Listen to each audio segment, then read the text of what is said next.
Good morning, everybody. Oh, wait a minute. There we go. Good morning, everybody. You are listening to 4 Deep Sports Talk here on the news station. 1320 AM WARA, and as I get everything squared away here, there we go. We have the privilege of being joined by our 2020-2021 Girls Basketball Coach of the Year, Elaine Lenny Clement Holbrook from Oliver Ames High School. Coach, thank you for taking the time. Certainly. And I don't know if you could probably read it better than I could. I'm going to see if I'm going to throw Joe to the fire here once he gets his headphones squared away. We're good. Here we go. So, Joe, do me a favor. Why don't you go down, just so people have an idea who we're talking about here? Yeah. Her stats. Okay. Can you hear me fine over that? Yeah, can you hear me? Yeah, I can. Right. Okay, so for coaching information, she began coaching at Oliver Ames High School in 1997 and 96 season. I mean 75 to 76. That's my bad. Not sure how I said 97 there. That was my bad. Then she was the assistant field hockey coach, assistant basketball coach, head softball coach. And then 1976 to the 1977 season, she became the basketball head coach. And her overall record so far is 711 wins to 241 losses. She's qualified for a state tournament 40 times in 43 years. And she has also been a teacher for Easton Public Schools from 1975 to now. Then she has many Huckamuck League titles, including 1979, 1980, 1982, 1983, 1984, 1990, and then a multitude of many more, all the way up to 2021. Then she has won the Massachusetts State champions for Division II in 2006 and 2010. She has won the Divisional II South Sectional Championship in 2000, 2006, 2010, 2016. She's won the Division II East Mass Championships in 2006 and 2010. Won the Division II State Semifinals in 2000 and 2016. Won the Division II South Sectional Finalists as 1982, 1984, and 1990. And she was a Divisional II South Sectional Semifinalist in 1983, 1998, 2001, 2011. And she has a plethora of awards, including MBCA Coach of the Year in 1981, 2000, 2006, and 2010.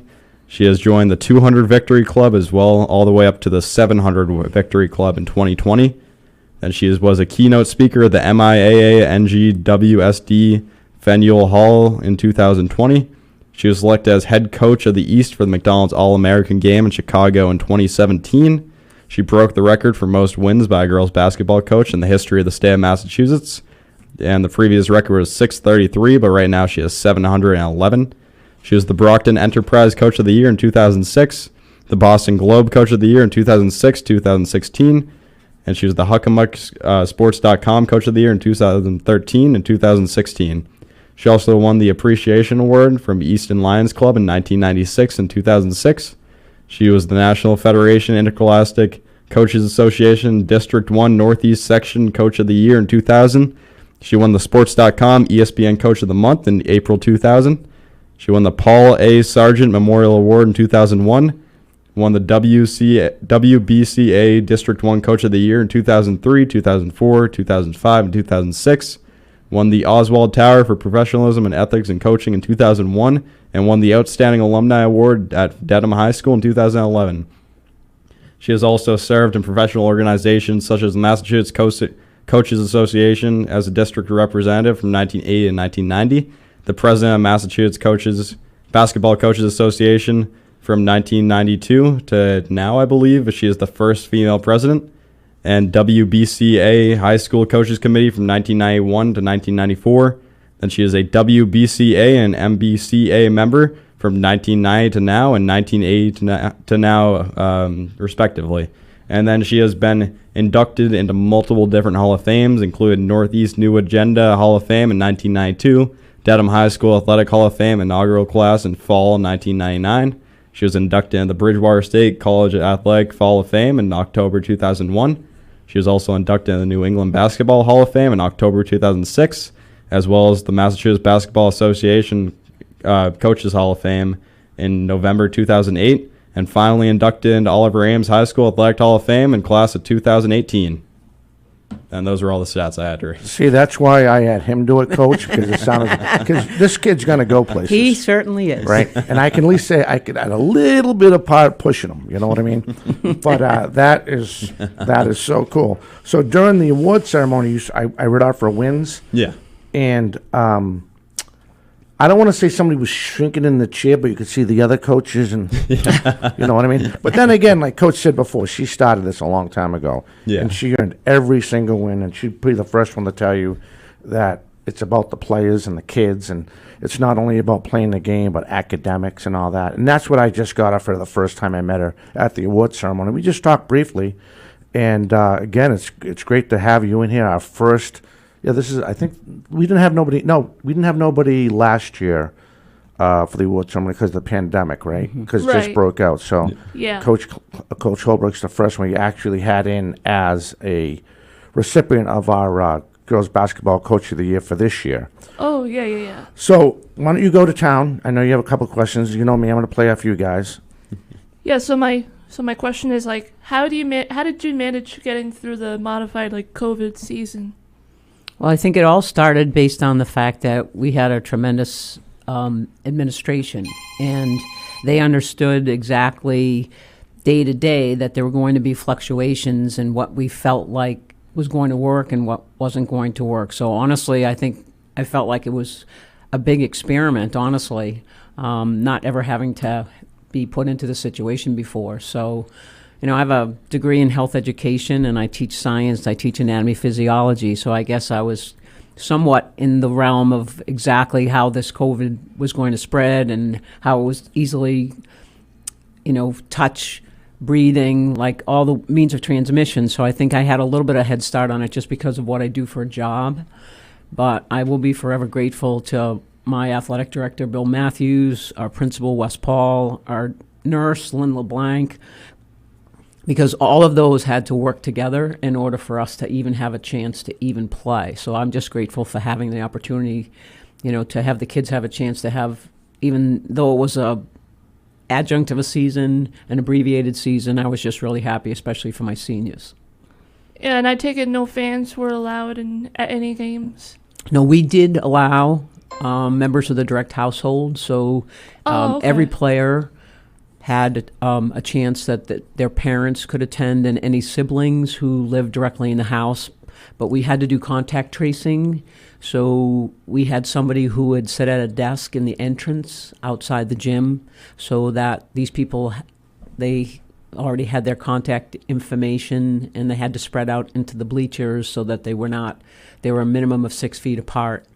Oh yeah, I was just so that we mention, could keep everybody spread. You know, Yeah. the bench was very unusual and very awkward because we're used to sitting really close together, you know, with the coaching staff and, you know, constantly communicating, and we were spread out across half the gym. They pushed the bleachers in, and, you know, we had our 16 seats, but it was really very difficult to communicate with the kids, you know, especially during timeouts. You know, you're in this big circle, and we're used to being like right in each other's grill and you know, communicating. So I think it took a couple of games, I think, to get a sense of feeling comfortable with how things were going to be. And then once we did, I think everybody understood, and, you know, they got the buy-in, and then we were able to kind of just move ourselves forward. Yeah, I knew that the crowds had to separate. I didn't realize they made coaches and teammates separate like that too. The benches were very spread out, and the one thing that was difficult was the fact that you didn't know ahead of time how each individual school was going to handle it. So some schools did, you know, chairs, like folding chairs, like we have folding chairs that have the Oliver Ames logo and stuff on them, but other schools, they put us in the bleachers. So during a timeout, I'm on the floor, and my players were spread out all across the bleachers, and I was trying to convey to them what I wanted them to do, but of course the other team's going to be able to hear you. Yeah. So we came up with signs, and we came up with drawing things on a whiteboard and trying to position our bodies so that, you know, you weren't going to give away the family secrets, you know, like while you were trying to coach the game, because, you know, you can't say, hey, Sarah, you know, because obviously, you know, the other team's going to hear. So you Yeah, had no, to I didn't really- realize how they No, just you took had away to- having secrets now. Like, that's crazy. Like, you have to yell everything across to your Yes. players for them to hear it. Yes. Yeah. And, you couldn't, like, we'd give, like, air fist pumps and, like, it was just very awkward considering the fact that for 45 years, it was always done differently. And so this year, it was really different. Yeah, I think the hard bless you. I Bless think you. one of the hardest you. parts this year is you never knew when COVID was going to end and when you could stop wearing the masks or when your team could come back together. So you just had to guess for that. Really, like, you had no real deadline for when you could stop just having players separated out by 6 feet. Right. Well, the thing was, vaccines really weren't available during basketball season. Yeah, no, exactly. So like it is now for the spring sports, which, again, we only knew what we knew, and in that very moment, every day, something else changed. Yeah. So you had to be able to manage things, and you had to be able to recognize, well, okay, well, they've just said we can do this or we can't do this. So how do we modify things to make it so that it's somewhat of an advantage knowing ahead of time? Yeah.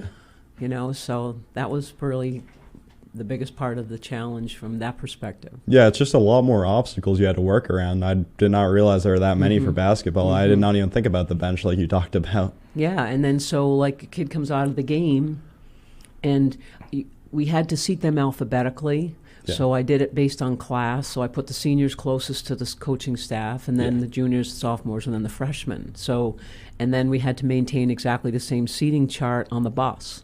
So we had to have a seating chart on the bus. And I did not ride the bus because of my age. So I was able, thank God for one of my younger teachers in our department, she volunteered to ride the bus for me because I just felt like it was too close contact. Yeah, no, it'd be too much of a risk And, for sure. because I'm not 26 anymore. I'm actually, even if you flip those two numbers around, I'm older than that. So, Is it because of the COVID pandemic you didn't want to go on the bus? no, that was exactly what it was because I didn't want to compromise my health being in my Yeah. 60s, knowing full well that, Oh, we I were get it, at yeah. greatest risk Yeah. in terms of if we did contract it for a more serious, situation. So I didn't want to take any chances. So I missed out on all the bus rides Yeah. and, the things that we would normally have a lot of fun with because we usually have dance parties on the bus and, or like motivational kinds of things. Because I have a no cell phone, no headphone rule on the bus because I want my players to communicate with each other. Yeah, no, that's a good rule. It makes them connect way Yes, more. because otherwise, especially given in school with so much screen time. Yeah. I mean, this is something that I've done for a really long time because I want my players to communicate with each other, but it's so difficult with masks and, and they're spread out on the bus. And so they improvised, which was very creative of them. How many minutes do we have left, Dom? We got a minute. I'll let you guys know. Oh, okay. So you said the families of the players were allowed to attend. Do you Just know- home. So Oh, if it was just so it was a home. home game. Yeah. So that's where the local cable companies Oh, came okay. in very handy because it would be live streamed. So the team you were playing, those parents would get a chance to see the game by watching the local cable feed. So I was really appreciative of having that. Oh, I was actually going to ask, like, if the teams, like, of the away teams, were they allowed to attend the games? All right, I or got to no? stop. We just got to go to a break. I'm sorry. Oh, okay. All right, so we're going to step away. You're listening to 4 Deep Sports Talk here on the news station, 1320 AM WARA, and online. Go to our website, 4deepsportstalk.com. We have our Coach of the Year, Elaine Clement Holbrook from Oliver Ames High School. We'll be back with more right after this. But yeah, so I don't think this one is.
Those headphones don't work too much, but Oh, they don't. Hey, everybody, welcome back to 4 Deep Sports Talk. I apologize for the delay, and I was switching stuff around. I'm trying to get organized here.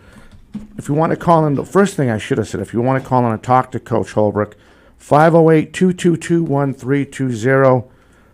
Joe did a fantastic job running down the her resume. It was a professional resume, I should say, and it was absolutely incredible. So I guess one of the questions I wanted to ask you, Coach, was, what does it take? What's the hardest thing to teach a junior player, say a freshman player or a JV player, to get ready for varsity girls basketball? Well, I think it's important that they all recognize that everybody has a certain skill level. And once they recognize that, then they have a guideline for themselves in terms of what would be expected for them based upon what level that they're on. So we'd like to look at our sub-varsity, freshman, junior varsity players and get them to understand that the most important thing that they can do is to develop skill. And to do that during the season, obviously, but also outside of the school, you know, you got to work hard. So whether it's going to camps, whether it's playing AAU, whether it's, you know, you're lucky enough to have a brother that plays and have them practice with you in the driveway to get Yep. yourself ready. So I need people that not only have the physical skills, but also have the mental knowledge of the game, That must be tough sometimes. you know, so. What about the speed of the game? Is that also something that? Well, that's probably the biggest change, I think, because girls now have a chance to train at a much younger age. You know, I did a clinic for our recreation department. It was a grade 2 clinic, and we had 30 girls. Nice. And, you know, just teach them the basic fundamentals. And now they're going into the 8th grade, and they're so well prepared because you start them young, then they get a better handle, because when you learn motor kind of skills when you're young, Yep. it's a lot easier to develop. So I want to apologize in advance if I stop you guys talking, because I'm trying to make sure I get the commercials, because I really don't want to get fired on a Saturday. So if you hear me cut you off in mid-conversation, I'm apologizing in advance, and I will go to confession on Saturday after the show and apologize to make sure, for being a jerk to you guys. But anyway, I know you have some questions, Justin, you want to get out there. All right. Yeah, my first question is, what is your thought on the evolution of girls playing basketball? I think it's awesome. I think that over the course of my coaching career, I like to think that the culture changes every 6 to 7 years. And when I look at those differences over the course of my 45 years of doing this, we started off small because there were very few opportunities. So in the 80s, for you to play outside of school, to play on an AAU team, you had to try out. And there were only 2 teams per age group. And now, when you look at the experiences that kids have and the chances that they have with AAU and, you know, travel teams and recreational teams, that the opportunities for them now are just right where we had hoped that they would be. And I'm really fortunate because I live in a basketball town. And so it's kind of a thing. And so for when you're young, these kids come to our games and they sit in the stands, and so they see how the game is played, and then they kind of envision themselves, well, maybe this will be something that I'll be able to do somewhere down the road. So I think that really helps to pay it forward to them. yeah, it's nice seeing so many more girls actually get opportunities for basketball. Like boys used to have like MJ or LeBron to look up to. Now girls are trying to get like Sabrina Williams and more basketball players in the WNBA and in college level. Right. We're actually like big parts of media now. They're actually getting attention. A lot of the time, the WNBA used to never really get attention. Now they're kind of on a like center stage now. It's good. It's really good. Like we have a banner that hangs in our gym, and it's our 1,000-point scorers. And I always say to my kids when they come in to try out, you know, I point to those names, and then I point to all the Hockomock banners and the state championship banners and the South Sectional banners, and I ask them the following question: how do you want to be remembered? And so it's kind of a thing where it's been such a tradition. And this year, most especially because of the pandemic and the fact that I had great senior leadership, and we won the Davenport division, and we went undefeated during a pandemic. So I asked my athletic director, Mr. Matthews, when they bought the banner, if they would put a heart on it. And so where it says 2021 Davenport champions on that 0, they put a heart, because I want people to recognize and to know that we really appreciate everything that everybody did to give us a chance to even play this season, and to thank everyone, all the frontline workers, all the essential workers, everybody that put their life, their heart and soul into trying to make this work for us. And so hopefully I'll be around long enough so when I look back at course that you will. banner, I can Yeah, of say, course. because this one I'll cherish because of the circumstances that we faced and what our outcome was. And I was just so really proud of my players because they stepped up huge. So are you moving to Florida? Is that what you mean? No, I just no, want to make sure I'm following along. no. I don't think she was applying that. No, I was just No. trying to look, me being a goofball. No, that hard idea is smart, though. That's really good because you really did have to put a lot more in for both the staff side and the senior players probably influenced the game a lot more than usual this year. Yeah, and even the school nurse. I mean, the whole thing with, we didn't do testing. So, like collegiately, a lot of colleges, they would test their athletes twice a week. Well, in high school, we didn't have the funds to be able to do that. So this was just, overwhelming in terms of the contact tracing and, the nurse being a part of when we found out, because we had to go through 2 pauses and to try to get the kids to get tested, and with not being able to practice because we were on a pause. And so one day before the season was supposed to start, we found out that there was an individual on the team that we scrimmaged that tested positive after the scrimmage, so that shut us down. So we were supposed to open the season the following day and couldn't, and then had to wait 12 days. And those games that we missed had to be made up at the end of the season. So we couldn't practice, and when we did, I still did not have a full complement of players to do that prior to our first game, and our first game was with none other than the defending state champions, Foxborough. Yeah, and you guys won that game, though, Yes, right? we did. So Incredible. that to me was like an extraordinary accomplishment, just based on the hardship that we had just faced with no practice for almost 2 weeks. So Yeah, the fact that you guys won that against the defending champions, no practice, and probably the team not even seeing each other that whole 2 nope, weeks because of contact they tracing. were all home and they were in quarantine. So Yeah. yeah, it was one of the it was very eerie. Yeah, that's insane. You guys won that though. That's awesome. That is cool. All right, we have about a minute 15 left. I just don't want to miss these commercials, so Yeah. keep on going. I swear to God, you can keep on going. What do you got? You have anything? Yeah, my next question is, how long have you loved basketball for? I was a 4-sport athlete in high school. So, and I grew up in a family where sports that's what you did. My dad he wanted to try out for the Red Sox, but he couldn't because of World War II. My late brother, at the age of 18, he was drafted by the Pittsburgh Pirates. He ended up playing baseball at Northeastern. My dad was the founding father of Pop Warner and Dedham. So, like I said to you guys earlier, my Uncle Don was Don Earl, who was the voice of the Bruins during the Bobby Orr, Johnny McKenzie era. So cool. Yeah. That's really a big sports fan. That's Yeah, I didn't realize yeah. it just had that many connections to Yeah. sports. Wow. So I had no other choice, you know. In the blood. Definitely. We have about 10 seconds. I want to continue that thought as soon as we Okay. get back, if that's Sure. okay. Sure. All right, you're listening to 4 Deep Sports Talk here on the news station, 1320 AM WARA. We'll be right back.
Hey, welcome back. You are listening and watching 4 Deep Sports Talk here on the news station.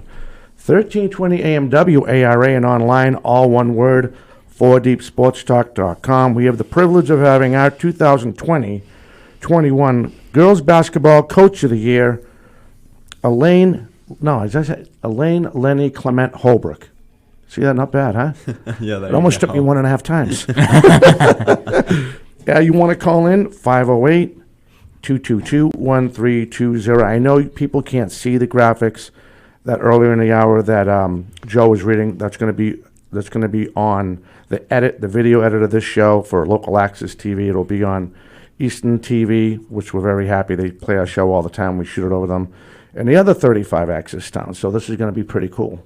But I got some work to do to get it all set up. So let's continue your thought, Coach. We were talking about, off of Joe's question, about your sports family. And you're talking, every time I think about the Bruins, I'm like, I remember hearing that guy when I was a kid, you know? And I think you caught, before I had to stop it, you were talking about your father started Dighton Pop Warner? Dedham. Dedham, yeah. Yep. So he and 2 other guys, Henry Machacho was one of them, Mr. Glennon was the other, and the 3 of them started Pop Warner football in Dedham. And in those days, there weren't that many programs, so it was more along the lines of the towns that were in the Bay State League. And it was a big deal. And, you know, kids who played Pop Warner, it's like kids in town, everyone would go to those games, and it was just an extraordinary experience for them. So I used to go to my father's practices. And when my brother played, you know, I knew all the offenses. I knew everything, and I would be on the sideline. And the only way that I could get on the sideline for game time was I had to be a cheerleader. And so That's pretty smart. it was my only chance. And not that I was, you know, that good at cheerleader, but I can remember asking my father one day, "Hey, Dad, can I play in the game?" He said, "Well, why don't I go ask?" And of course, this is in the, late 50s, early 60s. And so I watched him go over, and I asked the other coach, can my daughter play in the game? And he came back and said no. And I asked why, and they said it was because you were a girl. Yeah. So I always had that in my craw. Oh, yeah, I bet. And so as I went through high school, and then I was blessed in the sense that when I went to college, I went to Bridgewater State. And at that particular point in time in 1971, I was blown away by the fact that there was a women's locker room. And there was somebody who was going to be responsible for washing our uniforms, because I played both basketball and softball at Bridgewater State. I did not play field hockey because I became a field hockey umpire, and I used the money to help cover my room and board because my brother was at Northeastern at the same time. And so, you know, both my parents worked, and financially we really didn't have a lot of money, but that was a way for us to be able to help support each other. So my mind was blown that this was an opportunity for girls that I had never seen. And I vowed, as a health and physical education major, that if I ever got a chance to coach, I was going to pay it forward to my players, because we were so deeply appreciative of the chance to play.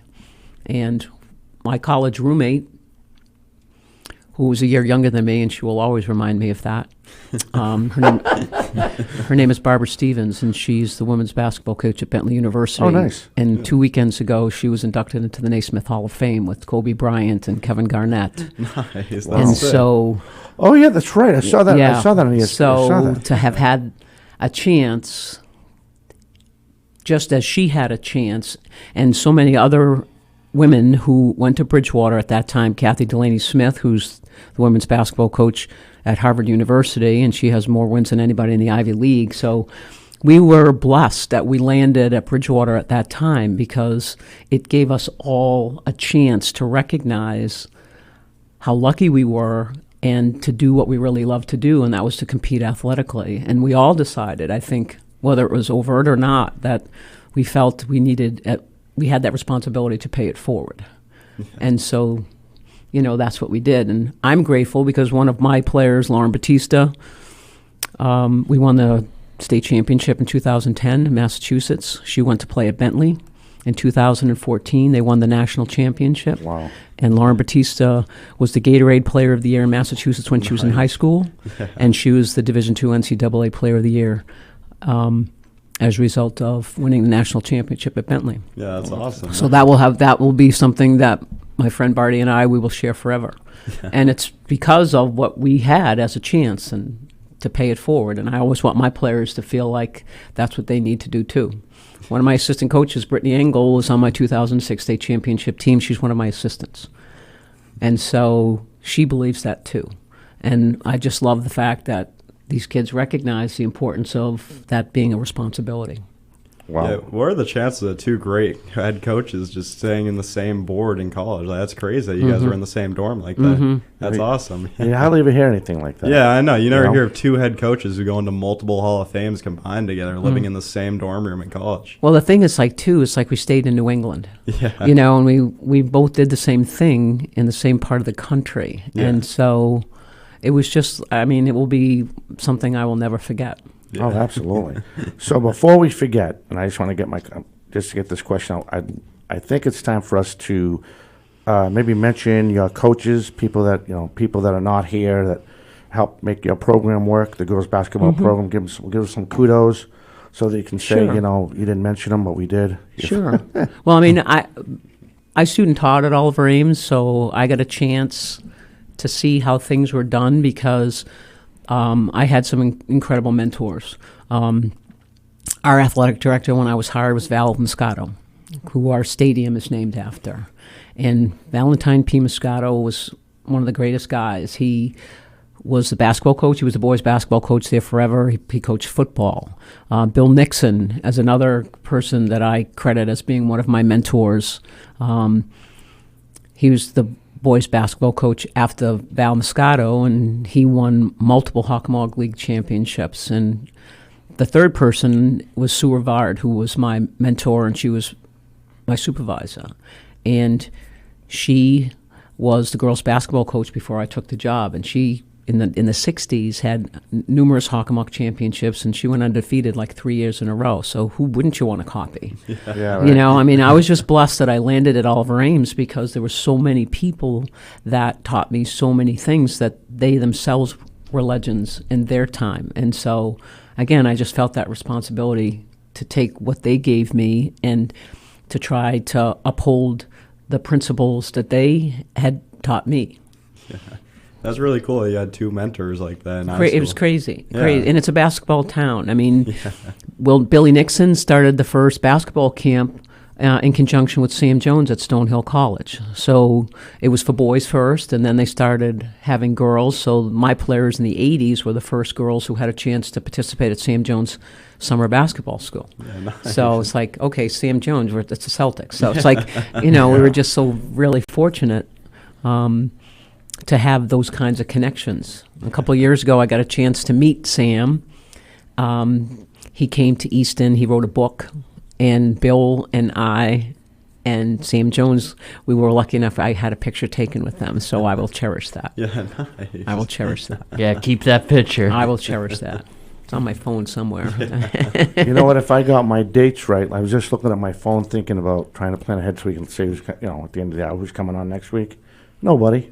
That's how I got the 12th and the 19th confused. Thank God you texted me this morning. Well, I just wanted to follow through and make sure that, I was and supposed you did to an be. excellent job at following through, let me tell you. Because the guys were all asking, who do we have in I know, Coach Holbrook, our coach of the year, is coming on soon. I think it's the 19th. I'm looking at 19th. And all this, oh my, that's how busy, you're at work and you're preoccupied and you're trying to get other things going on. I'm conditioned. Like when I say to my players, I said, you need to be at the gym at 12 o'clock. They know that means 11:45. Yeah. So exactly. that they know that, once time's gone, it's gone. So, Exactly. Now, did we mention all your junior coaches that work for you right now? well, right now, my varsity assistant's Brittany Engel. She's a graduate of Oliver Ames High School. She got a full scholarship to play basketball at Marist. Nice. And she's as much of a basketball junkie as I am. My other assistant head coach is Christine Hochstein. She played at Assumption, so she was also a collegiate basketball player. Her husband's Russ Hochstein, used to play for the Patriots. So she's a terrific asset as well. I'm just so fortunate because I like to have people on my staff that actually played the game collegiately, which was obviously different because Brittany played for me in early 2000. Christine is probably 7 or 8 years older than Brittany. So from a generational standpoint, you have me, the fossil, and then you have two others that have had a collegiate experience. And I try to do that for my players, and I don't micromanage my staff. Right. I let them use their strengths, and I think when I was chosen to do the McDonald's All-American game, they allowed me to pick my assistants, and I brought both of them. Oh, that's cool. Because I felt that what an honor, first of all, but secondarily, we went in, 12 people we never met before, 12 of the best high school basketball players in the country. We coached the East, so we just used our strengths that we would typically use at a Oliver Ames practice. So, we would just do what we would normally do. Like Brittany is really an offensive mind. She's an offensive genius. Christine on the defensive side of things, and so we walked in, and I'd never met these people before. On the plane, I memorized their faces, I memorized their names, and I memorized where they're going to go to college, because when we first got to Chicago, we had our first meeting with them, and I wanted to teach them the concept that you never get a second chance to make a first impression. So I went up to each one of them, and I congratulated them, and I said to them, it's like, wow, you're going to go play for Louisville, or you're going. So they all kind of looked at me like, how does this person know all these things? And I just said to them, I said, here's a really important example for you guys to learn, is that, again, you never get a second chance to make a first impression. So they all were kind of flabbergasted that we knew so much about them going in, because really, here you are, you're scheduled from 7 in the morning to 11 at night. We had, practices in a facility where there was 8 different courts. The men's team, the men's East and the men's West, were on one side, and then the women's East and the West were on the other side, and all these NBA scouts and all these cameras, and so the distractions were just ridiculous. Because we had to get them ready for a televised scrimmage on ESPN, a televised game on ESPN, the Powerade 3-point shooting contest on ESPN. We went to the McDonald's house, because obviously McDonald's supports the charities, and so us, coaching staff, the players, we went into the Ronald McDonald House and spent time with the ill children and kind of played games and that's stuff. awesome. Yeah, just that so is really cool. so that everyone can understand the importance of why this matters. And so it was just an extraordinary experience. And the best part was, we won in overtime. That's always pretty sweet. Nothing like doing that. Yeah, no, because everything was scripted. You had to play every player a certain amount of time, and then once we went to a commercial break, which, like, oh my God, like, What's I'm used to this? having a minute with my players at a timeout, and now we have 5 minutes in a timeout. So it's Yeah, like, it's what the pretty heck are we cool. going to do with them? So I was like, okay, go get a drink and come back in a couple. So, Yeah. just an incredible experience. So once we were told by the McDonald's person that we had played everybody the number of minutes that we were supposed to play, because they dictated the matchups, because they wanted to make sure that the best point guards were competing against each other and stuff and whatever. So once we got the green light, I went over to the bench, looked at my assistants, and we nodded our head, and we just looked at the bench and said, okay, you go in, and we won in overtime, and it was all good. All right, we are getting ready for our last break. That worked out perfect. We should just finish that. That was awesome. All right, we are talking with Elaine Holbrook, head coach over at Oliver Ames High School, our coach of the year. We'll be back with more right after this.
Hey everyone, welcome back to 4 Deep Sports Talk here at 1320 AM WARA. You can check out our website, all one word, 4deepsportstalk.com. We have Oliver Ames, girls basketball coach, coach of the year for 4 Deep Sports Talk, Lainey Holbrook, with us today. There you go, Elaine. Elaine. Well, Laney, I Laney's- forgot the nickname. Laney's good. You were right. Yeah. Forget I said anything. Yes. All right. My next question for you is like, how do you motivate your team and yourself before each game? Well, we have a culture, and I think that as a part of the culture, that's an expectation that we all have, is to make sure that in every practice and every game you bring your best. That's a good answer. You know what I liked what her answer was when she looked at all the banners in the first half of the show? She said, "How do you want to be remembered?" I don't remember the last time I heard a coach come in here and say that before. I think I might have heard in a different approach, but not like that. That was pretty cool. Talk about a little, you don't need rocky music to listen to that to get motivated before you work out, Yeah, because that's what I do sometimes, listening to rocky music. Well, there you go. But you know what I mean? But what do you got, old man? My next question is, how does it feel to have coached basketball for 4+ decades? Well, I don't really count. It's like I don't think of it from a numeric kind of thing. I just think of it as it's just who I am and it's what I do. And I guess you come to the realization because now I'm coaching players whose mothers, aunts, friends. So I'm to the second generation. So I guess that's where it kind of hits me, is the fact that, on my team this year, I had 2 players whose aunts played for me, 1 player whose mom played for me. So it's just kind of a generational thing. And again, it's that kind of embedded expectation that we represent something bigger than ourselves. So they want to make sure that they know how they're going to be remembered. Yeah, so that's pretty cool. You've touched so many lives in your time, 4 decades. And I can say probably not even with putting one finger up any negative, because you seem like a very positive person. I try to be that way. I mean, it's kind of the way I'm wired. I mean, there'll be times where I'm not necessarily the most pleasant person because, things aren't being done the way we're asking them to be done. And sometimes, you're dealing with kids. And so it's an experience where you need to learn about life through sport. Yeah. And, everybody's brought up differently and their expectations are different. And we just have to make sure that this is not about a single person. It's not about me. This is about we. And in some cases, that can be a difficult lesson. Yeah, it's very true. All right, whenever you guys are ready, just jump right in. My last question is, who is your favorite NBA or WNBA player? Ooh, that one's tricky. It could be anyone. No, I'd have to say Larry Bird because of how selfless he was, and he would be a person that would recognize when it was the right time to pass, and as opposed to just jacking up threes all the time and making it about himself. I think that's kind of the disappointing part for me as to how the game has changed, that it seems to be less of a team game when we used to watch McHale and Bird and Parrish play the game like I love to see the game played, as pass, recognize when somebody else is open and make it be more of a team thing as opposed to individual stuff.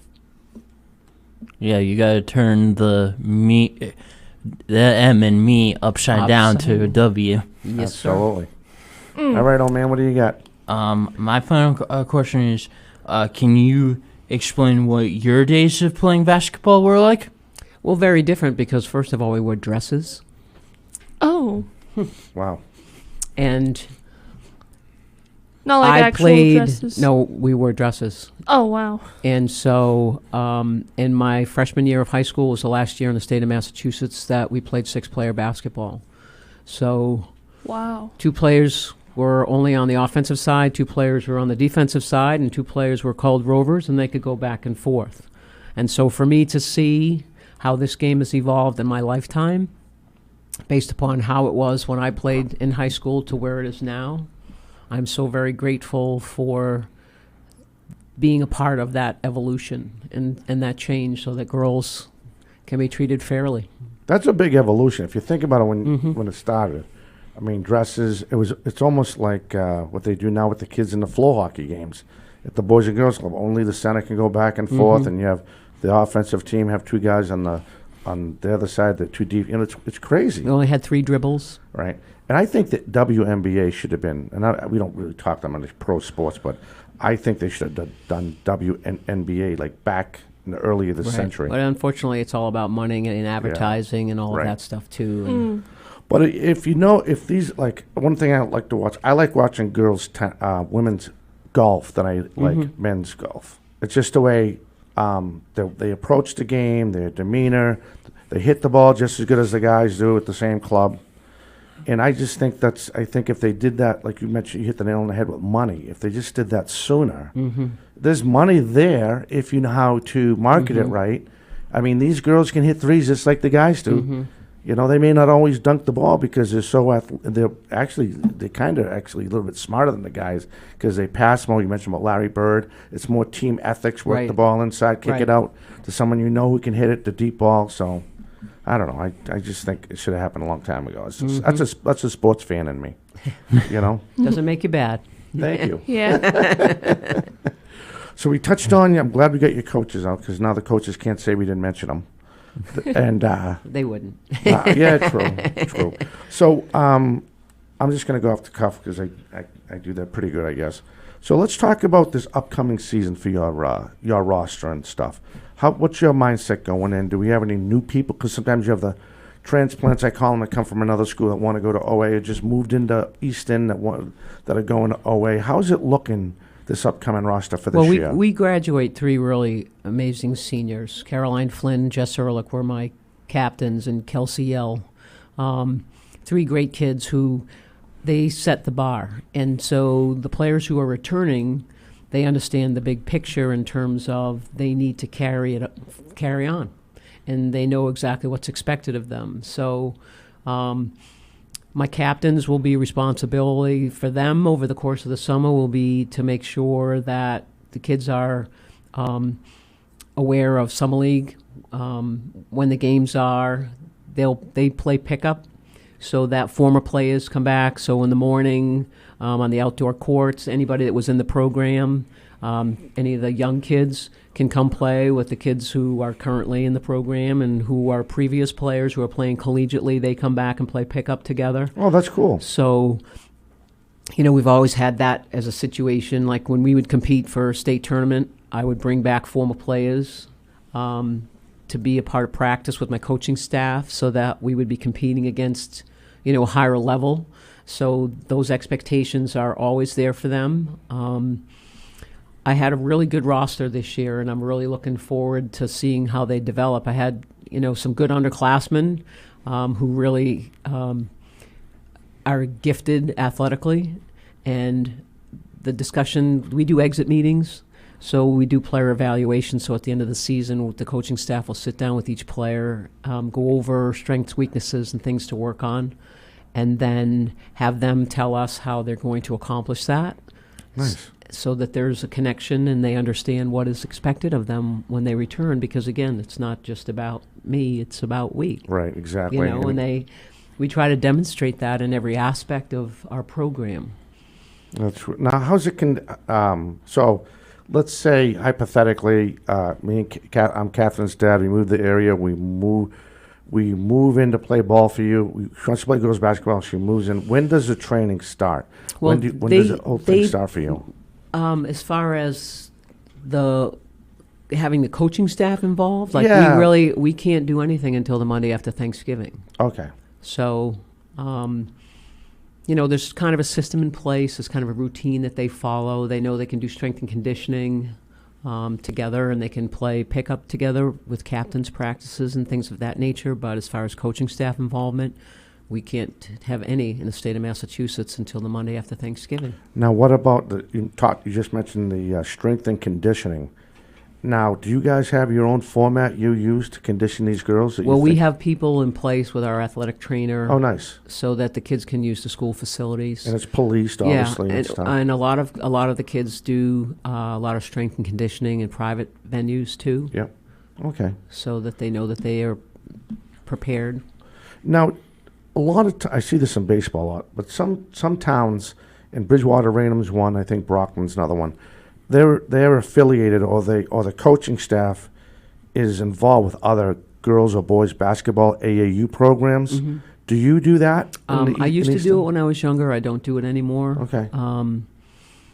Just because I want these kids to recognize that it's advantageous to be coached by more than one person, different styles, learning different things, and it's kind of a composite. So hopefully then when they come back to us, they know what our expectations are, and they have had training, and we try to take the best from everyone and put it together as a group.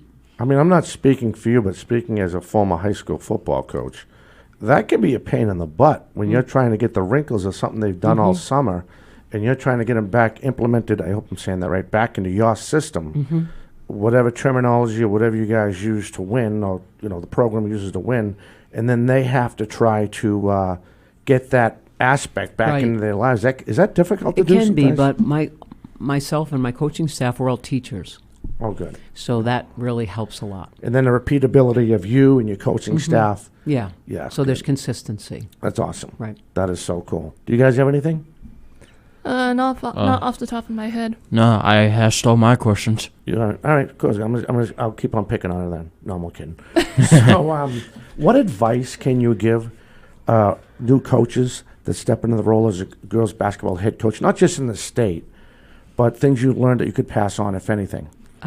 Be a good communicator, have a plan, be consistent, and establish guidelines and, stick to them. But also recognizing, because you're dealing with kids, that you've got to be able to understand from their perspective how they learn. I think that's one of the most important things that I learned as a young coach was you need to know how your athletes learn. That's why I'm still teaching. Because if you can figure out how a student learns in a classroom, then you can figure out how a student learns on a basketball court. Right. And it's really, really very advantageous to have teachers on my coaching staff.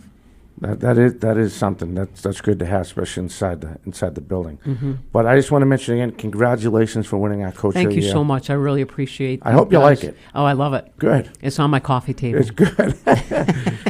We wish you the best in the upcoming season. Please keep us in the loop. Thank you. We'd love to post your scores as many as you press on our Facebook page. We try to do that a lot. But again, thank you for taking the time coming in this Saturday. My pleasure. For Joe DeVern's out in the hallway out there, out in the break room, putting his feet up, snoring. Sports message Justin for Catherine Conley, a.k.a. Casey. Luce Cabral will be in next week. We hope you enjoyed this hour of 4 Deep Sports Talk. We had the privilege of covering the 2020-21 Girls Basketball 4 Deep Sports Talk Girls Basketball Coach of the Year. We will catch you next time. Everyone have a fantastic weekend.